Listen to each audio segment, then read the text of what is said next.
வணக்கம். பங்குனி உத்திரம் 2025. அனைவருக்கும் பங்குனி உத்திர திருநாள் நல்வாழ்த்துக்கள். பங்குனி உத்திரத்துக்கு கட்டாயம் குலதெய்வம் கோயிலில் போய் கும்பிடணும்னு சொல்லுவாங்க. இல்லைன்னா சாஸ்தா ஐயனார் கோயிலில் போய் கண்டிப்பாக கும்பிடுங்க. குலதெய்வம் கோயிலுக்கு சாஸ்தா ஐயனார் கோயிலுக்கெலாம் போக முடியலன்னா பக்கத்தில் இருக்கிற கோயிலுக்காவது கண்டிப்பாக போய் உங்கள் குலதெய்வத்தை நினச்சி கும்பிடுங்க. சாஸ்தா ஐயனாரை நினச்சி கும்பிடுங்க.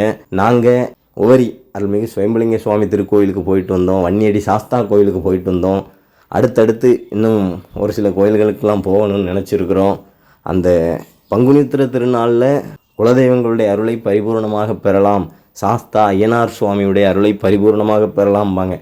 சாஸ்தா வேறு ஐயனார் வேறு கிடையாது. சில பக்கம் சாஸ்தான்னு சொல்லுவாங்க, சில பக்கம் ஐயனார் சுவாமின்னு சொல்லுவாங்க.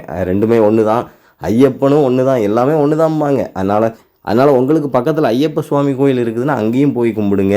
தெய்வங்களுடைய அருளை பரிபூர்ணமாக பெறக்கூடிய ஒரு நல்ல நாள் பங்குனி உத்திர திருநாள்.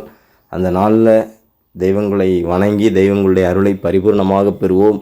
உவரி அருள்மிகு சுயம்பலிங்க சுவாமியுடைய தரிசனம் சிறப்பாக கிடச்சிது. நல்லா பொறுமையாக நல்லா நின்று நிதானமாக சுவாமியை தரிசனம் செய்து வந்தோம். மனசுக்கு நல்லா நிறைவாக இருந்தது. நீங்களும் உங்களுடைய குலதெய்வத்தை தவறாது சென்று வணங்குங்கள். சென்று வணங்க இயலாவிட்டால் வீட்டில் நினைத்தபடியே கட்டாயம் குலதெய்வத்தை நினச்சி சிறப்பு பூஜை பண்ணுங்க. அவர்களுடைய குலதெய்வங்களுடைய அருளை பரிபூர்ணமாக பெறுங்கள்.